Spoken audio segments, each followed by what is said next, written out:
Feed ഫുട്ബോളിൻ്റെ മറ്റൊരു എപ്പിസോഡിലേക്ക് എല്ലാവർക്കും സ്വാഗതം. ഈ വീഡിയോയിൽ നമ്മൾ സംസാരിക്കാൻ പോകുന്നത് ഫുട്ബോളിനെ കുറിച്ചിട്ടല്ല, സർക്കസിനെ കുറിച്ചിട്ടാണ്. എഗ്ബാലി നടത്തുന്ന ചെൽസിയിലെ സർക്കസിനെ കുറിച്ചിട്ട്. പക്ഷേ ഇതിൽ സന്തോഷമുള്ളൊരു കാര്യം, ചെൽസി ഫാൻസ് നല്ല രീതിയിൽ എഗ്ബാലിനെ തെറി വിളിച്ചിട്ടുണ്ട്. അതാണ് ഒരു പോസിറ്റീവായിട്ടുള്ള സംഭവം. അപ്പോൾ നേരെ നമുക്ക് സർക്കസ് വിശേഷങ്ങളിലേക്ക് കടക്കാം. നമ്മളിങ്ങനെ സംസാരിച്ചുകൊണ്ടിരിക്കുകയാണ് കുറേ നാളുകളായിട്ട്, കുറച്ച് വർഷങ്ങളായിട്ട്. ഞാൻ എന്തായാലും സംസാരിച്ചുകൊണ്ടിരിക്കുന്ന ഒരു സംഭവമാണ് ചെൽസിയിലെ സർക്കസിനെ കുറിച്ചിട്ട്. അപ്പോൾ ഒരൊറ്റ സന്തോഷമേ ഉള്ളൂ എന്നെ സംബന്ധിച്ചിടത്തോളം. ബെഹദാദ് എഗ്ബാലി എന്ന് പറയുന്ന അച്ചങ്ങ അവിടെ ഉണ്ടായിരുന്നു. അത് ക്ലിയർ ലേക്കിൻ്റെ മെയിൻ ആൾ, ചെൽസിയുടെ ഓണർ. അവിടെ സ്റ്റേഡിയത്തിൽ സ്റ്റാൻഡ്സിലുണ്ടായിരുന്നു. ഫുള്ളമിനെതിരെയാണ് മത്സരം ഉണ്ടായിരുന്നത്. ഫുള്ളമിൻ്റെ ഹോമിലാണ്, ക്രേവൻ കോട്ടേജിലാണ് മത്സരം. ചെൽസിയുടെ നെയ്ബേഴ്സാണ്, ലണ്ടൻ ഡാബിയാണ്.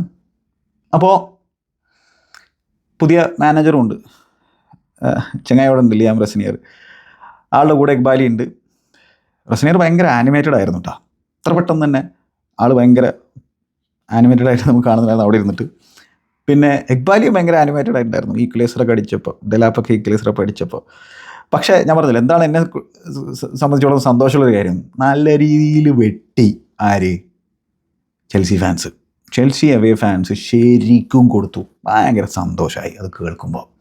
നല്ല രീതിയിൽ കൊടുത്തു എന്ന് പറഞ്ഞാൽ നല്ല രീതിയിൽ കൊടുത്തു. അത് എന്തായാലും എഗ്ബാലി കേട്ടിട്ടുണ്ട്. എഗ്ബാലി കിട്ട് തന്നെയാണ് ശരിക്കും കൊടുത്തത്. ബ്ലൂക്കോ ഔട്ട് എന്ന് പറയുന്ന ബാനർ മത്സരത്തിന് മുമ്പായിട്ട് പ്രദർശിപ്പിച്ചിട്ടുണ്ടായിരുന്നു. ഇനി പ്രൊട്ടസ്റ്റ് വരാനിരിക്കുകയാണ്. ബ്രെൻഫോർഡുമായിട്ടുള്ള ചെൽസിയുടെ പ്രീമിയർ ലീഗ് ഹോം മത്സരത്തിന് മുമ്പായിട്ട് ഭീകരമായിട്ടുള്ള പ്രൊട്ടസ്റ്റ് ചെൽസി ഫാൻസ് പ്രിപ്പയർ ചെയ്യുന്നുണ്ട്. ഇതുകൊണ്ടൊക്കെ എന്തെങ്കിലും മാറ്റങ്ങൾ ഉണ്ടാവുമെന്ന് നമുക്കറിയില്ല. പക്ഷേ പ്രൊട്ടസ്റ്റ് ചെയ്യാതിരിക്കാൻ പറ്റില്ലല്ലോ, ചെയ്യാണ്ടിരുന്നിട്ട് കാര്യമില്ലല്ലോ. കാരണം നമ്മുടെ ക്ലബ്ബാണ് ഇവന്മാർ കുളം തോണ്ടിക്കൊണ്ടിരിക്കുന്നത്. അതായത് എല്ലാം അറിയാം. ഞങ്ങൾ പറയുന്ന പോലെ കളിച്ചാൽ മതി, ഞങ്ങൾക്ക് എല്ലാം അറിയാം. അങ്ങനെ അമേരിക്കയിൽ നിന്ന് വന്നിട്ടേ ഇവിടെ എല്ലാ പരിപാടിയും അറിയാമെന്നുള്ള രീതിയിലുള്ള കാര്യങ്ങൾ ചെയ്യുകയാണ്. പ്രോപ്പർ ഫുട്ബോളിങ് ആളുകളെ വെക്കാതെ മിഡ് ടേബിൾ ആളുകളെ ചുറ്റിലും വെച്ചുകൊണ്ട് ബ്രൈറ്റിൽ നിന്ന് ആളുകളെ കൊണ്ടുവന്നുകൊണ്ട് അവരാണ് ഡിക്റ്റേറ്റ് ചെയ്യുന്നത്. കോച്ചിന് കാര്യമായിട്ടുള്ള പരിപാടികളൊന്നും കൊടുക്കാണ്ടേ ഈവൻ ടീം സെലക്ഷനിലും മറ്റിലും മറിച്ചതിലും എല്ലാത്തിലും ഇവന്മാർ ഇടപെടലുകൾ നടത്തിക്കൊണ്ട് എന്താണ് അവർ വിചാരിച്ചത്, എല്ലാം നമ്മൾ പറയുന്ന പോലെ അങ്ങ് നടത്തി കാണിച്ചു തരാമെന്നുള്ളത്. നിങ്ങൾ ഇങ്ങനത്തെ ഒരു സാധനം ഫുട്ബോൾ കണ്ടിട്ടില്ലല്ലോ, ഞങ്ങൾ കാണിച്ചു തരാം. ഞങ്ങളിതൊക്കെ മറ്റ് പലയിടത്തും പറ്റിയിട്ടുള്ള സംഭവമാണ്, ഇതൊക്കെ എന്ത് എന്നുള്ള രീതിയിലാണ്. അപ്പം അവന്മാർക്ക് ഒരു ലെസൺ കിട്ടുന്നത്, ഒരു പാഠം അവന്മാർ പഠിക്കുന്നത് നല്ലൊരു കാര്യം തന്നെയാണ്. ചെൽസി ഫാൻസ് വളരെ വോക്കലായിട്ട് അവന്മാർക്കെതിരെ സംസാരിച്ചത് എന്നെ സംബന്ധിച്ചോളം എനിക്ക് ഭയങ്കര ഇഷ്ടപ്പെട്ടൊരു കാര്യമാണ്. എനിക്ക് ശരിക്കും സന്തോഷമായി. അറ്റ്ലീസ്റ്റ് ഞാൻ കുറേ നാളായിട്ട് പറയുന്നൊരു കാര്യമാണ്, എന്നെ കുറേ പേര് തെറി പറഞ്ഞിട്ടുള്ളതാണ്. പക്ഷേ ഇപ്പോൾ ആ ട്രാവലിംഗ് ചെൽസി ഫാൻസ് വരെ എഗ്ബാലിക്കെതിരെ തിരിഞ്ഞിട്ടുണ്ട്. ഭയങ്കര സന്തോഷം. ബ്ലൂക്കോക്കെതിരെ തിരിഞ്ഞിട്ടുണ്ട്. അതിയായ സന്തോഷം. കാരണം ഇവന്മാരെന്തായി ചെയ്യുന്നത്? അപ്പോൾ അവന്മാരുടെ ബാക്കിയുള്ള സംഭവങ്ങളിലേക്കൊന്നും ഞാൻ കടക്കുന്നില്ല. കാരണം നമ്മൾ സംസാരിച്ച് പണ്ടറങ്ങിയ കാര്യങ്ങളാണ് അല്ലേ.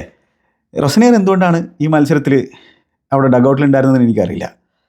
മക്ഫെർലാൻ തന്നെയാണ് ഈ മത്സരത്തിലും ഡഗൗട്ടിലുണ്ടായിരുന്നത്. ആൾ വന്നിട്ടേ ഉണ്ടായിരുന്നുള്ളൂ, അതുകൊണ്ട് സെഷനൊന്നും എടുക്കാൻ സമയം കിട്ടില്ല എന്നുള്ളതാണ്. പക്ഷേ സ്റ്റിൽ ഡഗൗട്ടിൽ പോയി നിൽക്കുന്നിട്ട് മോട്ടിവേറ്റ് ചെയ്യാൻ ശ്രമിക്കുക, എന്തെങ്കിലുമൊക്കെ ചെയ്യും. അവിടെ സ്റ്റാൻഡ്സിൽ നിന്നുകൊണ്ട് പറഞ്ഞിട്ട് എന്താ, അത് മക്ഫെർലാനോടുള്ള ആ ഒരു റെസ്പെക്റ്റ് കൊണ്ടാണെന്നൊക്കെ. എനിവേ തോറ്റിട്ടുണ്ട്. എഗ്ബാലിക്ക് സന്തോഷമായി ഉണ്ടാവുമല്ലോ. അതായത് കളി ഇങ്ങനെ കണ്ടുകൊണ്ടിരിക്കുമ്പോൾ നമ്മുടെ സുഹൃത്ത് അസർ ചെൽസി ഫാനാണ്. നല്ല രീതിയിൽ ആത്മാർത്ഥമായിട്ട് ചെൽസിനെ സ്നേഹിക്കുന്ന ആളുകളാണ് നമ്മളൊക്കെ. പുള്ളി പറയുന്നുണ്ട് ഇപ്പോൾ എഗ്ബാലിക്ക് സന്തോഷമായിരിക്കില്ലേ എന്നുള്ളത്, ഗോള് ഫുള്ളം അടിക്കുമ്പോൾ. ഇവന്മാരെന്താ വിചാരിച്ചിരിക്കുന്നത്? ഇവന്മാരെന്താണ്? അതായത് നമ്മളെ ഇങ്ങനെ പലരും എനിക്ക് മെസ്സേജ് അയക്കുന്നുണ്ട്, നമ്മുടെ ക്ലബിനെ ഇവന്മാർ പണ്ടറക്കി കളയാണല്ലോ എന്നുള്ളത്. ഞാൻ അവരോടൊക്കെ പറയുന്നത് നമ്മൾ നമ്മുടെ മനസ്സിനെ പാകപ്പെടുത്തുക എന്നുള്ളതാണ്. പക്ഷെ അത് എളുപ്പമല്ല, പലർക്കും ചെയ്യാൻ പറ്റില്ല. കാരണം കളി തുടങ്ങുമ്പോൾ പിന്നെ അത് ഓട്ടോമാറ്റിക്കലി നമ്മൾ എങ്ങനെയും ജയിച്ചാൽ മതി എന്നുള്ളൊരു ഫീലിങ്ങിലേക്ക് എത്തും. അല്ലെങ്കിൽ ക്ലബിന് നല്ലത് തന്നെ സംഭവിക്കണം എന്നായിരിക്കുമല്ലോ നമ്മുടെ എല്ലാവരുടെയും ആഗ്രഹം ഉണ്ടായിരിക്കും. പക്ഷെ മനസ്സിനെ പാകപ്പെടുത്തുക. ഇവന്മാരുടെ ഉദ്ദേശം വേറെന്തൊക്കെയോ ആണ്. എനിക്ക് വയ്യ.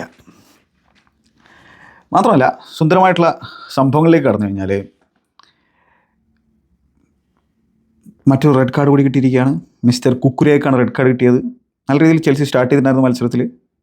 അങ്ങനെ എത്ര മത്സരങ്ങൾ ഉണ്ടായിട്ടില്ലേ. സ്റ്റാർട്ട് ചെയ്തു, ഏതെങ്കിലും മണ്ടത്തരം ചെയ്യുന്നു, അത് ആ രീതിയിലാണ് ഈ സ്ക്വാഡ് ബിൽഡ് ചെയ്ത് വെച്ചിട്ടുള്ളത്. പക്ഷേ ഇവിടെ എക്സ്പീരിയൻസ്ഡ് ക്യാമ്പയിനായിട്ടുള്ള കുക്കുരേയ തിരിച്ചു വന്ന മത്സരമാണ്. ചെങ്ങായി റെഡ് കാർഡ് വാങ്ങിയിരിക്കുകയാണ്. അതൊക്കെ സ്റ്റുപ്പിഡ് ചലഞ്ചാണ്. 0-0 നിൽക്കുകയാണ്, കളി തുടങ്ങിയിട്ടേ ഉള്ളൂ. അവിടെ ഗോളായി കഴിഞ്ഞാൽ തന്നെ എന്താ പ്രശ്നം?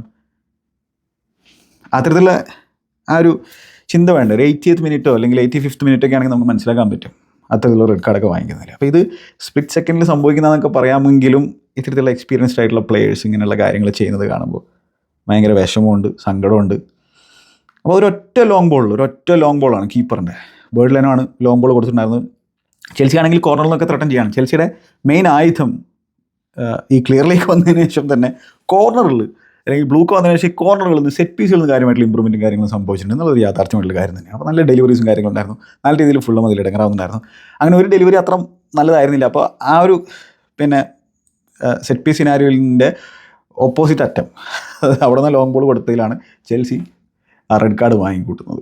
അത് പെനാൽറ്റി കൂടിയാണ്. കാരണം ആ കോൺടാക്റ്റ് കൈ പിടിച്ച് വലിച്ചിട്ടുള്ള സംഭവം ബോക്സിലേക്ക് കടന്നു പോയിട്ടുണ്ട്, അത് വേറെ കാര്യം. പെനാൽറ്റി കിട്ടാതിരുന്നത് ഭാഗ്യം എന്ന് പറയാൻ പറ്റും. എന്തായാലും റെഡ് കാർഡ് കിട്ടി. ആ റെഡ് കാർഡിനെ കുറിച്ച് ചർച്ച ചെയ്തിട്ടോ അല്ലെങ്കിൽ തർക്കിച്ചിട്ടോ ഒരു കാര്യമില്ല. അത് റെഡാണ്. അത് റെഡാണെന്നുള്ളത് അവിടെയുള്ള പ്രാന്തന്മാർക്ക് അറിയണ്ടേ. അവന്മാർ ഇതെന്താ ഹീറോയിസം കാണിക്കുന്ന പരിപാടിയാണ്, മണ്ടത്തരാണ്. നിങ്ങൾ അതിനായിട്ട് ആർഗ്യൂ ചെയ്തിട്ട് വീണ്ടും 3 യെല്ലോ കാർഡുകളാണ് ഡിഷ് ഔട്ട് ചെയ്തത് റെഫറി. 3 യെല്ലോ കാർഡുകൾ. ടൊസിൻ എക്സ്പീരിയൻസ്ഡ് ക്യാമ്പയിനർ, ആൾക്ക് കിട്ടുന്നു യെല്ലോ. കോൾ പാമറിന് കിട്ടുന്നു, എൻസോ ഫെർണാണ്ടസിന് കിട്ടുന്നു. തർക്കിച്ചിട്ടേ അത് റെഡല്ല എന്ന് പറയുമായിരിക്കും. റിഡിക്കുലസ് മാൻ. അതായത് പ്രീമിയർ ലീഗിൽ മാത്രം ഈ സീസൺ പകുതിയിലായിട്ടുള്ളൂ 5 റെഡ് കാർഡുകൾ കിട്ടിയിട്ടുണ്ട്. ഇതിനൊക്കെ എങ്ങനെ ന്യായീകരിക്കാൻ പോകുന്നത്? ഈ ഡിസിപ്ലിൻ ഇല്ലായ്മ എങ്ങനെ നമ്മൾ ന്യായീകരിക്കും എന്നുള്ളതാണ്. അതായത് പ്രീമിയർ ലീഗിൽ ബാക്കിയുള്ള ടീമുകൾ സണ്ടർലാൻഡിന് 2 റെഡ് കാർഡ്, ബേൺലിക്ക് 2 റെഡ് കാർഡ്, വൂൾസിന് 2 റെഡ് കാർഡ്, ഹാമേഴ്സിന് 2 റെഡ് കാർഡ്. അപ്പോൾ ഇതിൽ ബേൺലി, വൂൾസും ഹാമേഴ്സും ഒക്കെ എന്താ പറഞ്ഞാൽ റിലിഗേഷൻ ആ ഒരു ഏരിയയിൽ കിടന്ന് ഇങ്ങനെ തിളക്കുന്നവന്മാരാണ്. സണ്ടർലാൻഡ് മാത്രമാണ് കുറച്ച് ടേബിളിൽ തലപ്പത്തിരിക്കുന്നവർ. അല്ലെങ്കിൽ തലപ്പത്ത് പറഞ്ഞാൽ ടോപ്പിലല്ലട്ട, അത് ആസ്മൽ ഫാൻസ് ദേഷ്യം വരുന്ന നേരത്തെ സംഭവിക്കുക. അല്ല, കുറച്ച് നല്ല പൊസിഷനിലിരിക്കുന്നത്, ഹെൽത്തി പൊസിഷനിലിരിക്കുന്നത്. ബാക്കി എല്ലാവരും റിലിഗേഷൻ പരിപാടിയിൽ നിൽക്കുന്നവന്മാരാ. അവരെക്കാളൊക്കെ ഡബിളിലും കൂടുതൽ red card. 5 red card already premier ലീഗിൽ. 7 റെഡ് കാർഡ് മൊത്തം സീസണിൽ ഓൾ കോമ്പറ്റീഷൻസിൽ. അതായത് പ്രീമിയർ ലീഗിൽ, കരബാവ് കപ്പിൽ, ചാമ്പ്യൻസ് ലീഗിൽ. ഇനി FA കപ്പ് കളിക്കുന്നുണ്ട്. FA കപ്പിൽ കൂടി ആയിക്കഴിഞ്ഞാൽ പൂർത്തിയായി. എക്ബാലിയുടെയും അതേപോലെ തന്നെ ബ്ലൂക്കോടെയും ഒബ്ജക്റ്റീവിൽ ഒന്ന് ടിക്ക് ചെയ്യുമായിരിക്കും. എല്ലാ കോമ്പറ്റീഷനിലും റെഡ് കാർഡ് കിട്ടിയതിൻ്റെ. ആർക്കൊക്കെയാണ് റെഡ് കാർഡ് കിട്ടിയിട്ടുള്ളത് ഈ സീസണിൽ? കീപ്പർക്ക് കിട്ടിയിട്ടുണ്ട്, ഡിഫൻഡർ കിട്ടിയിട്ടുണ്ട്. സാഞ്ചസിന് കിട്ടിയിട്ടുണ്ട്, ചലോബ ഡിഫൻഡർക്ക്, ജോ പെഡ്രോ സ്ട്രൈക്കർക്ക്, അല്ലെങ്കിൽ പുള്ളിനെ തന്നെ വിളിക്കുന്നത് പുള്ളി നമ്പർ 10 ആണെന്നുള്ളതാണ്. ഓക്കെ. മലോ ഗുസ്തോ റൈറ്റ് ബാക്കിന് കിട്ടിയിട്ടുണ്ട്. ഡെലാപ്പ് ഒരു പ്രോപ്പർ 9 കിട്ടിയിട്ടുണ്ട്. മോശ കാശോ ഡിഫൻസീവ് മിഡ്ഫീൽഡർ കിട്ടിയിട്ടുണ്ട്. കുക്കുര ലെഫ്റ്റ് ബാക്കിന് കിട്ടിയിട്ടുണ്ട്. വാവ്, എന്തൊരു സുന്ദരമായിട്ടുള്ള പരിപാടി. അതിനിപ്പോൾ വിങ്ങർമാർ കൂടി കിട്ടാനുണ്ട്. അത് ആർക്കാണ് കിട്ടാൻ പോകുന്നത് എന്നുള്ളതാണ് ഞാൻ ആലോചിച്ചുകൊണ്ടിരിക്കുന്നത്. എനിവേ, സർക്കസ്, അതായത് നല്ല അടിപൊളി കോമാളിത്തരങ്ങൾ ഇങ്ങനെ കാണിച്ചുകൊണ്ട് ആളുകൾക്ക് ചിരിക്കാനുള്ളൊരു വകുപ്പ് ഉണ്ടാക്കിയിരിക്കുകയാണ് ഇവന്മാർ പ്രൊജക്റ്റ് എന്നുള്ള പേരിൽ. എന്നിട്ട് ഈ പ്രൊജക്റ്റിന് എന്തെങ്കിലുമൊക്കെ പറഞ്ഞു കഴിഞ്ഞാൽ പറയുന്നവരെടുത്തിട്ടിക്കാനായിട്ട് കുറേ ആളുകൾ ട്വിറ്ററിലും അവിടെ ഇവിടെയൊക്കെ ആയിട്ടുണ്ട്. എങ്ങനെ സാധിക്കുന്ന ഒന്നൊരു കാര്യം ഞാൻ ആ ടേബിൾ എടുത്ത് പറയാം. ടേബിൾ നോക്കി കഴിഞ്ഞിട്ടുണ്ടല്ലോ, സഹിക്കില്ല. അതായത് ചെൽസിനെ സംബന്ധിച്ചോളം ചെറിയൊരു ഫോം എന്താണെന്ന് അറിയാം. അവസാനത്തെ 5 പ്രീമിയർ ലീഗ് മത്സരങ്ങളിൽ നിന്ന് 3 പോയിൻറ്റ്സ്. മാത്രമല്ല എന്താണ്, അവസാനത്തെ 9 പ്രീമിയർ ലീഗ് മത്സരങ്ങളിൽ നിന്ന് 1 വിജയം. അവസാനത്തെ 10 മത്സരങ്ങൾ ഓൾ കോമ്പറ്റീഷൻസിൽ നിന്ന് 2 വിജയം. അതിലൊന്ന് കാർഡിഫുമായിട്ടുള്ള വിജയമാണ്. ഫാന്റാസ്റ്റിക് വിജയം, FA കപ്പ് വിജയം. അതായത് പിന്നെ ഒരു പ്രൊജക്റ്റ് എന്നൊക്കെ പറയുമ്പോൾ എന്താണ്, ഒരു പ്രൊജക്റ്റിൻ്റെ അല്ലെങ്കിൽ പ്രൊജക്റ്റിൽ നമുക്ക് വിശ്വാസം വരണമെങ്കിൽ അതിൽ കണ്ടിന്യൂസ് പ്രോഗ്രസ് എന്ന് പറയുന്ന ഒരു സംഭവമാണ്. നമ്മളൊന്നെങ്കിൽ സ്റ്റാൻഡ് സ്റ്റില്ലായിട്ടിരിക്കുകയാണ്, അല്ലെങ്കിൽ റിഗ്രസ് ചെയ്തുകൊണ്ടിരിക്കുകയാണ്. പലപ്പോഴും ഇൻകൺസിസ്റ്റൻസിയുടെ മരമാണ് ചെൽസി ഫുട്ബോൾ ക്ലബ്ബ്, അല്ലേ? എന്നിട്ടും ഇവന്മാരുടെ ഈ പ്രൊജക്റ്റിൽ വിശ്വാസമൊക്കെ ആളുകൾക്ക് ഉണ്ടെങ്കിൽ, അതായത് ഇവരുടെ വിഷം മാറ്റാണ്ട് പരിപാടി നടക്കില്ല. അതായത് നല്ല പൈസ കൊടുക്കേണ്ടി വരും നല്ല ചെങ്ങാമാരെ കൊണ്ടുവരണമെങ്കിൽ, അത് ക്വാളിറ്റി ഫുട്ബോളേഴ്സിനെ കൊണ്ടുവരണമെങ്കിൽ. ഗാംബ്ലിങ് നിർത്തി കുറച്ച് ക്വാളിറ്റി കൊണ്ടുവരാൻ പറ്റുമോ? എന്നാൽ കുറച്ചെങ്കിലൊക്കെ നിങ്ങളിൽ കുറച്ചെങ്കിലുമൊക്കെ ഒരു വിശ്വാസം ആളുകൾക്ക് ഉണ്ടാവും. ഇത് പറ്റിക്കരുത്, ഫാൻസിനെ പറ്റിക്കരുത്. കുറച്ച് ക്വാളിറ്റി ഫുട്ബോളേഴ്സിനെ കൊണ്ടുപോവാ. വിനി ജൂനിയറുമായിട്ടുള്ള ലിങ്കൊക്കെ ഞാൻ കേൾക്കുന്നുണ്ടായിരുന്നു, അല്ലെങ്കിൽ കാണുന്നുണ്ടായിരുന്നു. ആൾക്കാർക്ക് അതിലൊക്കെ അത്തരത്തിലുള്ള റൂമറുകൾ എങ്ങനെ വിശ്വസിക്കുന്നു എന്നുള്ളതാണ്. വിനി ജൂനിയറിനെ, അതായത് ഇവിടെ ഒരു വേജ് ബ്രാക്കറ്റ് ഉണ്ട്. ആ വേജ് ബ്രാക്കറ്റിന് മുകളിലേക്ക് ഇവന്മാർക്ക് പോകാൻ പറ്റില്ല. എന്നിട്ട് അതിന് പെർഫോമൻസ് ഓറിയൻറ്റഡ് ബോണസ് അല്ലെങ്കിൽ പെർഫോമൻസ് ഓറിയൻറ്റഡ് ആയിട്ടുള്ള പേ റൈസ് ഒക്കെയാണ് നമ്മൾ കൊടുക്കുള്ളൂ എന്നൊക്കെയാണ് പറയുന്നത്. ക്വാളിറ്റി ഫുട്ബോൾസിനെ കൊണ്ടുവരണമെങ്കിൽ ഇൻഡസ്ട്രി സ്റ്റാൻഡേർഡ് എന്ന് പറഞ്ഞ തരത്തിലുള്ള സംഭവമുണ്ട്, അതിനനുസരിച്ച് കൊടുക്കേണ്ടി വരും. അല്ലാണ്ടൊന്നും അവന്മാർ വരില്ല. എന്തിനാ അത് നിങ്ങൾ കുറേ ലോങ് കോൺട്രാക്ട് കൊടുത്തെന്ന് വിചാരിച്ചിട്ട് ഇപ്പോൾ സെമന്യൂനെ കൊണ്ടുവരാൻ പറ്റുമോ? സെമന്യൂക്ക് പൈസ കൊടുക്കേണ്ടി വരും. ഗഹീനൊക്കെ കൊണ്ടുവന്നിട്ടുണ്ടെങ്കിൽ അതൊക്കെ ഫാൻറ്റാസ്റ്റിക് സൈനിങ് ആവും. ഗഹി ഒരു കോബ്ഹാം പ്രൊഡക്റ്റാണ്, ചെൽസി ത്രൂ ആൻഡ് ത്രൂ ആണ്. നോക്കുമോ? ഇല്ല, നോക്കൂല. ക്വാളിറ്റി അഡീഷൻസ് നടത്തുമോ? ഇല്ല. നമുക്ക് വേണ്ടത് എന്താണ്? ടൊസിൻ അവിടെ അവൈലബിൾ ആയിട്ടുണ്ട്, ഫാൻറ്റാസ്റ്റിക് സൈനിങ് ആയിരിക്കും, ഫ്രീ ആയിട്ട് കിട്ടുകയാണ്. ടൊസിനെ കൊണ്ടുവരാം. Garnacho, wow. അടുത്ത റയാൻ ഗിഗ്സ് ഗർനാച്ചോ. പെട്രോനെറ്റോനൊക്കെ പ്രീമിയർ ലീഗ് എക്സ്പീരിയൻസ് ഉള്ള ചകയാണ്. പക്ഷേ പെട്രോനെറ്റോ ടോപ്പായിട്ട് കളിക്കുമ്പോഴും പറയുന്നുണ്ട്, it's a good player, extraordinary player അല്ല. ഒരു ലോയൽ സെർവൻ്റ് ആണ് ക്ലബിനെ സംബന്ധിച്ചത്. കാരണം നല്ല രീതിയിൽ വർക്ക് റേറ്റും കാര്യങ്ങൾ പ്രൊവൈഡ് ചെയ്യും. പക്ഷേ വൺ ട്രിക്ക് പോണി എന്നൊക്കെ പറയാൻ പറ്റുന്ന തരത്തിലുള്ള വളരെ പ്രഡിക്റ്റബിൾ ആയിട്ടുള്ള കാര്യങ്ങൾ ചെയ്യുന്ന തരത്തിലുള്ള ഒരു ഫുട്ബോളാണ്. ഒരു എക്സ് ഫാക്ടർ ഇല്ലാത്തൊരു ചങ്ങായിയാണ്. ഒരു സ്ക്വാഡ് പ്ലെയർമാരിങ്ങനെ നിറഞ്ഞു നിൽക്കുന്നൊരു ക്ലബ്ബായിട്ട് മാറിയിരിക്കുകയാണ് പെട്രോനെറ്റോയുടെ ഈ മത്സരത്തിന് പെർഫോമൻസ്. എൻ്റെ പുണ്യങ്ങന്മാരെ കൗണ്ടർ അറ്റാക്കൊക്കെ തൊലയ്ക്കുന്നത് കാണുമ്പോണ്ടല്ലോ എന്താ ചെയ്യേണ്ടതെന്നുള്ളതാണ് പിന്നെ ഇങ്ങനെ തോന്നിപ്പോകും. അതിങ്ങനെ കാണുമ്പോൾ പ്രാന്തോടെ ഒരു കൗണ്ടർ അറ്റാക്കിങ് സിനാരിയോ ഉണ്ടായിരുന്നു. അപ്പോൾ ഡ്രൈവ് ചെയ്ത് ഇങ്ങനെ പോവാണ്. ഒരു ഷോട്ട് അടിച്ചത് മറ്റേ കൊയിലാണ്ടിക്കാണ് പോയിട്ടുണ്ടായിരുന്നത്. എന്തെന്നാ പറയുക, പ്രത്യേകിച്ച് ലെഫ്റ്റ് സൈഡിൽ കളിക്കുമ്പോൾ ചെറിയ തീരെയും പറ്റുന്നില്ല. പിന്നെ ഞാൻ പറഞ്ഞല്ലോ, എഗ്ബാലി ആണല്ലോ പരിപാടികളൊക്കെ ചെയ്യുന്നത്. ഇപ്പോൾ പുതിയൊരു വാർത്ത കേൾക്കുന്നുണ്ട്, മക്ഫർലാനെ റൊസനിയറിൻ്റെ കോച്ചിങ് സ്റ്റാഫിൽ ഉൾപ്പെടുത്താനുള്ള പരിപാടി ഉണ്ട് എന്നുള്ളതൊക്കെ ആയിട്ട്. അത് റൊസനിയർ മക്ഫർലാൻ്റെ പണി കണ്ടിട്ട് എടുത്തുള്ള തീരുമാനം എന്നൊക്കെയാണ് ബെൻ ജേക്കബ്സ് ജേർണലിസ്റ്റ് റിപ്പോർട്ട് ചെയ്യുന്നത്. നമ്മളത് വിശ്വസിക്കാം. റൊസനിയർ പറഞ്ഞിട്ടാണ് മക്ഫർലാനെ കോച്ചാക്കുന്നത്. റൊസനിയർക്ക് എന്ത് പറയാൻ പറ്റും ഇവിടെ? റൊസനിയറേ വരുന്നത് പാവയായിക്കൊണ്ടാണ്, കളിപ്പാവയായിക്കൊണ്ടാണ്, പപ്പറ്റായിക്കൊണ്ടാണ്. റൊസനിയർ പറഞ്ഞു. പിന്നെ ചില മീഡിയകളൊക്കെ റിപ്പോർട്ട് പറയുന്നുണ്ട് റൊസനിയർ ഒരു യെസ് മാൻ അല്ലത്രേ. സ്ട്രാസ്ബർഗിൽ വേണ്ടിയിട്ടാണ് ചങ്ങായി കോച്ച് ചെയ്തുകൊണ്ടിരുന്നത്. എങ്ങനെയാണ് സ്ട്രാസ്ബർഗിൽ പണി കിട്ടുന്നത്? ബ്ലൂക്കോൻ്റെ കീഴിലുള്ള സ്ട്രാസ്ബർഗിൽ പണി കിട്ടുന്നത് യെസ് മാൻ ആയിക്കൊണ്ട് തന്നെയാണ്. എനിക്ക് റൊസനിയറിൽ വലിയ പ്രശ്നങ്ങളോ കാര്യങ്ങളൊന്നുമില്ല. റൊസനിയർ ചിലപ്പോൾ നല്ല മനുഷ്യനായിരിക്കാം, ആൾ നല്ല ക്ലാസ്സി ആയിട്ടാണ് സംസാരിക്കുന്നതൊക്കെ, ഓക്കെ. പക്ഷേ നമ്മൾ ചെൽസി ഫുട്ബോൾ ക്ലബിനെ മാനേജ് ചെയ്യാനുള്ള ക്വാളിറ്റി എന്താണെന്ന് വെച്ച് കഴിഞ്ഞാൽ നല്ല മനുഷ്യനായിരിക്കുക, നല്ല പണ്ഡിറ്റായിരുന്നു. വെയിൻ റൂണി നന്നായിട്ട് ചങ്ങാനെ കുറിച്ച് സംസാരിച്ചിട്ടുണ്ട്. പിന്നെ ഭയങ്കര പൊട്ടൻഷ്യലുണ്ട്. കുറേ പൊട്ടൻഷ്യലുള്ള ആൾക്കാരെ കൊണ്ട്, പൊട്ടൻഷ്യലുള്ള കുറേ പൊട്ടന്മാരെ കൊണ്ട് നമ്മൾ ഇടങ്ങറായിക്കൊണ്ടിരിക്കുകയാണ്. ഇനിയിപ്പോൾ അതിൻ്റെ ഇടയിലേക്ക് റൊസനിയർ കൂടി വരികയാണ്. ഓൾ ദ ബെസ്റ്റ് എനിക്ക് പറയാനുള്ളൂ. എനിക്ക് ആളിലൊരു വിശ്വാസമില്ല. പക്ഷേ I will be happy to be proven wrong. Again ഞാൻ പറയുകയാണ്, I will be really happy to be proven wrong. അങ്ങനെ നമ്മളെ ഭയങ്കരമായ ഇവർ ഈ സ്വപ്നം കാണുന്ന കിനാശ്ശേരിയിലേക്ക്, പ്രൊജക്റ്റിൻ്റെ ഒരു ഭീകരമായിട്ടുള്ള തലത്തിലേക്ക് റൊസനിയർ എന്ന് പറയുന്ന റുക്കിക്ക് നമ്മളെ എത്തിക്കാൻ സാധിച്ചു കഴിഞ്ഞാൽ സന്തോഷം. ഞാനായിരിക്കും ആദ്യം ആളെക്കുറിച്ച് പുകഴ്ത്തി സംസാരിക്കുക. അങ്ങനെ പുകഴ്ത്തി സംസാരിക്കേണ്ട ഘട്ടം വന്നു എന്ന് പറഞ്ഞു കഴിഞ്ഞാൽ അതിനർത്ഥം ചെൽസി നല്ല രീതിയിൽ എത്തി എന്നുള്ളതാണ്, അല്ലേ? അങ്ങനെ എത്തട്ടെ. വെറും ഹോപ്പ് മാത്രമാണ്, ഗ്യാമ്പിളാണ്. ഇവന്മാർ മൊത്തം ഗ്യാമ്പിളിംഗ് ആണ് ചെയ്തുകൊണ്ടിരിക്കുന്നത്. എല്ലാ തലത്തിലും ഗ്യാമ്പിളിംഗ് ആണ്. എത്ര പെർമനൻറ്റ് മാനേജറായി. സ്റ്റെബിലിറ്റി എന്നുള്ള വാക്കും പറയും. മാനേജർമാരെങ്ങനെ മാറ്റിക്കൊണ്ടിരിക്കും. കൊണ്ടുവരുന്ന മാനേജർമാരൊക്കെ റുക്കി, അതായത് നല്ല ടോപ്പ് ടീമുകൾ ഇവിടെ വരില്ല. ഒന്നാമത് ഇവന്മാരുടെ ഇതിനകത്തിരുന്നുകൊണ്ട്, അതായത് ഇപ്പോൾ എസ്തോവിലിന് എന്തേ മത്സരം കളിക്കാതിരുന്നു എനിക്കറിയില്ല. എസ്തോവിലിന് എന്തേ സെക്കൻഡ് ഹാഫിൽ വരാതിരുന്നു? പെട്രോനെറ്റോ സ്റ്റിങ്കർ ഇങ്ങനെ പ്രൊഡ്യൂസ് ചെയ്തുകൊണ്ടിരിക്കുമ്പോൾ ലെഫ്റ്റിൽ റൈറ്റ് വിങ്ങറാണ് എസ്താവ്, എനിക്കറിയാം. പക്ഷേ ലെഫ്റ്റ് സൈഡിലും കളിച്ചിട്ട് എസ്താവിൽ എനിക്ക് ബോൺമത്തിനെതിരെയായിരുന്നു. എന്തായിരുന്നു പെർഫോമൻസ്? കിടിലം പെർഫോമൻസ് ആയിരുന്നില്ലേ? ഒന്ന് ഇറക്കി നോക്കി ഇവിടെ. ഇതാണ് പറയുന്നത്, മാനേജർമാരൊന്നല്ല ഇവിടെ പരിപാടികൾ നടത്തുന്നതെന്നാണ് എനിക്ക് തോന്നുന്നത്. അതായത് മുകളിൽ നിന്നുള്ള ഓർഡർ ഉണ്ടായിരിക്കും, ആ ഓർഡറിനനുസരിച്ചുള്ള പരിപാടികളുള്ളൂ. പ്രൊട്ടക്റ്റ് ചെയ്യായിരിക്കും ചാൾട്ടനെതിരെ കളിക്കാനായിട്ട്. Protection, rotation. അയ്യോ, കോമഡി പീസാക്കി കളഞ്ഞില്ലേ നമ്മളെയൊക്കെ. I don't know man. ഈ കളീനെ കുറിച്ച് എന്ത് പറയാനാ? റെഡ് കാർഡ് കിട്ടിയപ്പോൾ ഇന്നോവേറ്റബിളാണ് തോൽക്കുന്നുള്ളത്.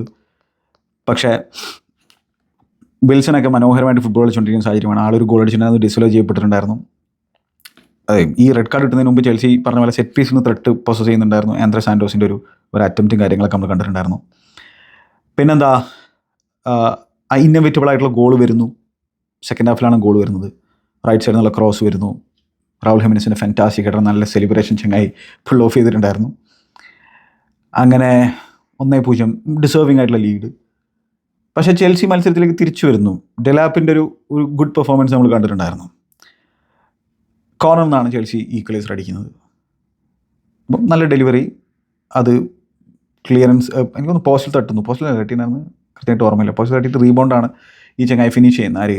ഡെലാപ്പ് ഫിനിഷ് ചെയ്യുന്നത്. അപ്പോൾ ഒരു നല്ലൊരു സ്ട്രൈക്കേഴ്സ് ഫിനിഷ് നമുക്ക് അവിടെ കാണാൻ സാധിക്കുന്നു. പക്ഷേ മാറ്റർ ഓഫ് ടൈമിൽ അവന്മാർ തിരിച്ചടിക്കുകയാണ്. അവന്മാർ തിരിച്ചടിച്ചു. അത് വിൽസൺ തന്നെയാണ് അടിക്കുന്നത്. ഹാരി വിൽസൺ, ഞാൻ കലം വിൽസൺ എന്നാണ് നേരത്തെ പറഞ്ഞത്. ഹാരി വിൽസൺ ഫാന്റാസ്റ്റിക് ഫോമിൽ ഫുട്ബോൾ അടിച്ചുകൊണ്ടിരുന്ന ചങ്ങായാണ്. ഭയങ്കര ക്ലിനിക്കലായിട്ട് ഫിനിഷ് ചെയ്തുകൊണ്ടിരിക്കുകയാണ്. ആളുടെ ഓവറോൾ ഇൻവോൾവ്മെൻറ്റ് ഫാന്റാസ്റ്റിക് ആണ്. നല്ല ഫിനിഷ് ആയിരുന്നു. സാഞ്ചസ് കുറേ സേവ് ചെയ്യാനൊക്കെ നോക്കിയിട്ടുണ്ടായിരുന്നു. പക്ഷേ 10 പേര് വെച്ചിട്ടാണല്ലോ കളിക്കുന്നത്. ഫുള്ളും ആ കളി ജയിക്കാൻ ഡിസേർവിംഗ് ആയിരുന്നു. അപ്പോൾ അതിൽ പ്രത്യേകിച്ച് പറയാനൊന്നുമില്ല.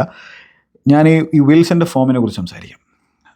അതായത് പ്രീമിയർ ലീഗിൽ നവംബർ 1 മുതലുള്ള ഗോൾ ഇൻവോൾവ്മെൻറ്റ് നോക്കിക്കഴിഞ്ഞാൽ ഏറ്റവും കൂടുതൽ നടത്തിയിട്ടുള്ളത് ഏർലിംഗ് ഹാലൻഡാണ് 12, ഇഗോർ തിയാഗോ 11, ബ്രെൻഫോർഡിൻ്റെ സ്ട്രൈക്കർ ഫാന്റാസ്റ്റിക് ഫുട്ബോൾ കളിച്ചുകൊണ്ടിരിക്കുക ഹാരി വിൽസൺ 10, ബ്രൂണോ ഫെർണാണ്ടസ് 10. അപ്പോൾ ഹാരി വിൽസൺ 6 ഗോളും 4 അസിസ്റ്റും. നവംബർ 1 മുതലുള്ള ഫോമാണ്. അപ്പോൾ ഇൻഫോം പ്ലെയറാണ് Harry Wilson. Harry Wilson Chelsea goal അടിക്കുന്നു. മാർക്കോ സിൽവയുടെ ഫാന്റാസ്റ്റിക് സെലിബ്രേഷൻ. ഒരു ഫാന്റാസ്റ്റിക് മാനേജറാണ്. കാര്യമായിട്ടുള്ള റിസോഴ്സുകളൊന്നുമില്ല അവിടെ. ഒരു കെവിനും ഹാരി വിൽസണും റൗൾ ഹിമെനസും ഒക്കെയാണ് അവിടെ ഉള്ളത് എന്നുള്ള കാര്യം ഓർക്കേണ്ടതായിട്ടുണ്ട്. അപ്പോൾ അങ്ങനെയുള്ള പ്ലേയേഴ്സിനൊക്കെ വെച്ചിട്ട് കെവിനൊക്കെ ഇപ്പോൾ അടുത്ത് കൊടുത്തിട്ടേ ഉള്ളൂ. പിന്നെ മാർക്കോ സിൽവ അവിടെ ചെയ്തുകൊണ്ടിരിക്കുന്ന പണി ഫാന്റാസ്റ്റിക് പണിയാണ്. ഇനിയാണ് ഞാൻ സുന്ദരമായിട്ടുള്ള നമ്മുടെ പ്രൊജക്റ്റിൻ്റെ ബ്യൂട്ടിയെക്കുറിച്ച് സംസാരിക്കാൻ പോകുന്നത്. ടേബിൾ നോക്കിക്കഴിഞ്ഞാൽ 3-ാം സ്ഥാനത്തിരിക്കുന്ന ആസ്റ്റൺ വില്ലയുമായിട്ട് ചെൽസിയുടെ പോയിൻറ്റ്സ് ഡിഫറൻസ് 12 21 മത്സരങ്ങൾ കഴിയുമ്പോൾ. ഓക്കെ, ഇനി ചെൽസിയുടെ മുന്നിൽ ആരൊക്കെയാണ്? മാഞ്ചസ്റ്റർ യുണൈറ്റഡ് നല്ല സമനിലയായി ബേൺലിക്കെതിരെ. അവന്മാർ ബേൺലിക്കെതിരെ, വൂൾസിനെതിരെ, ലീഡ്സിനെതിരെ ഒക്കെ സമനിലയായി. ഞാൻ വിന്നബിൾ ഫിക്സർ എന്ന രീതിയിൽ അവന്മാരോട് പറഞ്ഞിട്ടുള്ള 3 ഫിക്സറുകളും അവന്മാർ സമനിലയിൽ പിരിയുന്ന ഒരു സാഹചര്യമാണ് നമുക്ക് കാണാൻ സാധിച്ചിട്ടുണ്ടായിരുന്നത്. അത് വേറെ ഒരു സർക്കസാണ്, അതിനെക്കുറിച്ച് നമുക്ക് സംസാരിക്കാം. പക്ഷേ അവരിപ്പോൾ ചെൽസിയുടെ മുന്നിലാണ്. അവർക്ക് 32 പോയിൻറ്റ്സ് ഉണ്ട്. ന്യൂക്കാസിൽ യുണൈറ്റഡ് 6-ാം സ്ഥാനത്ത് 32 പോയിൻറ്റ്സ് ഉണ്ട്. ബ്രെൻഫോർഡ് തോമസ് ഫ്രാങ്ക് അവിടെ നിന്ന് പോയിട്ടുള്ള, എംബൂമ പോയിട്ടുള്ള, നോർഗാർഡ് പോയിട്ടുള്ള, യോവാൻ വിസ പോയിട്ടുള്ള, പുതിയ മാനേജറായിട്ട് കീത്ത് ആൻഡ്രൂസ് എന്ന് പറഞ്ഞ മാനേജറായിട്ട് കളിക്കുന്ന ബ്രെൻഫോർഡ് 33 പോയിൻറ്റ്സുമായിട്ട് 5-ാം സ്ഥാനത്തിരിക്കുകയാണ്. ചെൽസിയുടെ £multi-million പ്രൊജക്റ്റ്, ക്ലിയർ ലേക്കിൻ്റെ സ്വപ്ന പ്രൊജക്റ്റ് 8-ാം സ്ഥാനത്താണ് കിടക്കുന്നത്, 31 പോയിൻറ്റ്സ്. പക്ഷേ 2-3 ജയം ഇങ്ങനെ അടുപ്പിച്ച് ജയിക്കാൻ സാധിച്ചു കഴിഞ്ഞാലേ, കാരണം ഭയങ്കര ടൈറ്റാണ് കാര്യങ്ങൾ 4th മുതൽ ബാക്കിയുള്ള പൊസിഷനിൽ. അപ്പോൾ 5th-ഉം 4th-ഒക്കെ ഫിനിഷ് ചെയ്യാനുള്ള ചാൻസുകൾ ഇപ്പോഴും മാഞ്ചസ്റ്റർ യുണൈറ്റഡിനും ചെൽസിക്കൊക്കെ ഉണ്ട്. കുറച്ച് വിൻസ് സ്റ്റിച്ച് ചെയ്യാൻ സാധിച്ചാൽ മതി. അതിന് പറ്റണ്ടേവന്മാർക്ക്. പിന്നെ ഉദ്ദേശം അതൊന്നുമല്ലല്ലോ. എക്ബാലിക്ക് മാനേജ് ചെയ്യണം. എക്ബാലിക്ക് കാര്യങ്ങൾ എക്ബാലി വിചാരിച്ച പോലെ നടക്കണം. പിന്നെ മിഡ് ടേബിൾ സ്പോർട്ടിംഗ് ഡയറക്ടർമാരാണല്ലോ മൊത്തത്തിൽ അവിടെ ഇരിക്കുന്നത്. 4-5 ആൾക്കാരുണ്ട്. ഓരോരുത്തർക്കും ഓരോ വിഷനായിരിക്കും. ഭയങ്കര വിഷനാണ്, ഭീകരമായിട്ടുള്ള വിഷനാണ്. അപ്പോൾ അങ്ങനെ അവന്മാർ പറയുന്ന പോലെ, അവന്മാർ പ്ലേയേഴ്സിനെ മാനേജ് ചെയ്യാൻ പറയുന്ന പോലെ പ്ലേയേഴ്സിനെ മാനേജ് ചെയ്തുകൊണ്ടൊക്കെ പരിപാടികൾ ചെയ്യണം. സെക്കൻഡ് ഹാഫിൽ റീസ് ജെയിംസ് വന്നിട്ടുണ്ടായിരുന്നു. റീസ് ജെയിംസ് വീണ്ടും ഞങ്ങളുടെ ക്വാളിറ്റി കാണിച്ചു. വാട്ട് എ പ്ലെയർ മാൻ. ഒരു 4-5 റീസ് ജെയിംസിനെ ബെഞ്ചിൽ നിന്ന് കൊണ്ടുവരാൻ പറ്റിയിരുന്നെങ്കിൽ ഞാൻ ആലോചിച്ചു പോയതാണ്. അങ്ങനെയാണെങ്കിൽ നമുക്ക് എല്ലാ കളിയും ജയിക്കാൻ പറ്റും. അങ്ങനത്തെ ക്വാളിറ്റിയുള്ള കുറച്ചെണ്ണം ഉണ്ടായിരുന്നെങ്കിൽ. കോബ്ഹാമിനെയും ഒരു വഴിക്കാക്കിയിട്ടുണ്ടാകും. അത് വേറെ കാര്യം, എനിക്കൊന്നും പറയാനില്ല. അപ്പോൾ ഇതാണ് നമ്മുടെ പ്രൊജക്റ്റ്, മനോഹരമായിട്ടുള്ള പ്രൊജക്റ്റ് പോയിക്കൊണ്ടിരിക്കുന്നത്. ഫുള്ളും ചെൽസിയുടെ അതേ പോയിൻറ്റ്സാണ്. ഫുള്ളും ഒരു മിഡ് ടേബിൾ സൈഡാണ് നമുക്ക് എല്ലാവർക്കും പറയുന്നതാണ്. ഫിനിഷ് ചെയ്യുമ്പോൾ ഇനി അഥവാ അവർ പഞ്ചിങ് അബവ് ദ വെയിറ്റ് ഒക്കെ നടത്തി ഒരു 6th or 7th ഫിനിഷ് ചെയ്ത് കഴിഞ്ഞാൽ അത് മാർക്കോ സിൽവയുടെ മാത്രം കഴിവാണ്. പക്ഷേ ഇവഞ്ച്വലി ചിലപ്പോൾ അവരൊരു 10th or 11th ഒക്കെ ആയിട്ട് ഫിനിഷ് ചെയ്തിരിക്കും. കാരണം അതാണ് അവരുടെ ക്വാളിറ്റി. പക്ഷേ മാർക്കോ സിൽവ അസാധ്യ പണിയെടുത്തുകൊണ്ടിരിക്കുകയാണ് അവിടെ. ഒരു മാർക്കോ സിൽവയെ പോലുള്ള ഒരു മാനേജർ പോലും ഉണ്ടായിരുന്നെങ്കിൽ ഞാൻ ആലോചിച്ചു വന്ന്. മാർക്കോ സിൽവ ഒരു ഫാന്റാസ്റ്റിക് മാനേജറാണ്, ശരിയാണ്. ആളുടെ എവർട്ടൺ സമയം അത്ര നല്ലതായിരുന്നില്ല. പക്ഷേ ആളിങ്ങനെ പ്രൂവ് ചെയ്തുകൊണ്ടിരിക്കുകയാണ്. എനിക്ക് തോന്നുന്നു നെക്സ്റ്റ് ബിഗ് മൂവിനായിട്ട് ഇങ്ങനെ ശ്രമിച്ചുകൊണ്ടിരിക്കുക. ചെൽസിനെ സംബന്ധിച്ചിടത്തോളം വിന്നർമാരാണ് ഇവിടെ വേണ്ടത്. ഞാൻ മാർക്കോ സിൽവയോട് വരണം എന്നല്ല പറയുന്നത്. നമുക്ക് നമ്മുടെ റേഞ്ച് എന്തായിരുന്നു നമുക്ക് എല്ലാവർക്കും അറിയുന്നതല്ലേ. അപ്പോൾ ഇതാണ് റേഞ്ച്, ഇതാണ് നമ്മുടെ റേഞ്ച്. അതാണ് ഞാൻ പറഞ്ഞു, മനസ്സ് പാകപ്പെടുത്തുക. റൊസനീർ, അതാണ് ഇപ്പോൾ നമ്മുടെ റേഞ്ച്. ചെൽസിനെ മാനേജ് ചെയ്യാൻ കാര്യമായിട്ടൊരു തേങ്ങയും വേണ്ട. ബ്ലൂ കോൻ്റെ അടിമയായാൽ മതി, ബ്ലൂ കോൻ്റെ പപ്പറ്റായാൽ മതി. ഇനി ചാൾട്ടനെതിരെ ജയിച്ചാൽ ഒരു വരവുണ്ട്, ആരുടെ ടാക്ടിക്കുകളുടെ വരവ്. ഇങ്ങനെ ടാക്ടിക്സ് നടത്തിയിട്ടാണ് ജയിച്ചത്, അങ്ങനെ ടാക്ടിക്സ് നടത്തിയിട്ടാണ് ജയിച്ചത്. റെസനീർ പറഞ്ഞിട്ടുള്ള ഒരു കാര്യം എനിക്ക് ഭയങ്കര ഇഷ്ടപ്പെട്ടു. ഫുട്ബോൾ മാനേജ്മെൻറ്റ് എന്ന് പറഞ്ഞാൽ 90% മാൻ മാനേജ്മെൻ്റ് ആണെന്നുള്ളത് കറക്റ്റാണ്. ആളുകളെ മാനേജ് ചെയ്യാണ് ഏറ്റവും ഇമ്പോർട്ടൻ്റ് ആയിട്ടുള്ള സംഭവം. പക്ഷേ നമ്മുടെ സ്ക്വാഡിൽ എനിവേ ഞാൻ എന്തൊക്കെയോ പറഞ്ഞു പോയിരിക്കുകയാണ്. എനിക്ക് എൻ്റെ എന്താ പറയുക, ഞാൻ മനസ്സിനെ പാകപ്പെടുത്തിയെന്ന് ചോദിച്ചു കഴിഞ്ഞാൽ എനിക്കറിയില്ല. ഇവന്മാരെ കുറിച്ച് സംസാരിക്കുമ്പോണ്ടല്ലോ ഭ്രാന്തില്ലാത്ത ഭ്രാന്തും വന്നുകൊണ്ടിരിക്കും. ചെൽസിയെ സംബന്ധിച്ചിടത്തോളം കുറച്ച് വിന്നബിൾ ഫിക്സ്ചേഴ്സ് ഉണ്ട് ഇനി വരാനിരിക്കുന്നത്. ഓക്കെ, അത് ഐഡിയലി ചെൽസി അതിൽ നിന്ന് നല്ല രീതിയിൽ പോയിൻറ്റ്സ് എടുക്കേണ്ടതാണ്. പക്ഷെ ചെൽസി ആയതുകൊണ്ട് നമുക്കൊന്നും പറയാൻ പറ്റില്ല. ഓക്കെ, പക്ഷേ ആ പ്രീമിയർ ലീഗ് ഫിക്സ്ചറിന് മുമ്പായിട്ട് ചാൾട്ടൺ അവേ ആണ്. ചാൾട്ടൺ അവേ പോലും എനിക്ക് കോൺഫിഡൻസ് ഒന്നും ഇല്ല, അത് വേറെ കാര്യം. എന്താണെന്നുള്ളത് കണ്ടറിയാം. അതേപോലെ കർബോ കപ്പിൻ്റെ സെമി ഫൈനൽ ഫസ്റ്റ് ലെഗിൽ ആഴ്സണലുമായിട്ട് പിന്നെയാണ് ബ്രെൻഫോർഡ് മത്സരം. ബ്രെൻഫോർഡ് കഴിഞ്ഞാൽ പിന്നെ പാഫേഴ്സുമായിട്ടുള്ള മത്സരം ചാമ്പ്യൻസ് ലീഗിൽ. ഡേവിഡ് ലൂയിസ് തിരിച്ച് ബ്രിഡ്ജിലേക്ക് വരുന്ന മത്സരമാണ്. പിന്നെ ക്രിസ്റ്റൽ പാലസ് എവേ, പാലസ് അത്ര നല്ല ഫോമിലല്ല.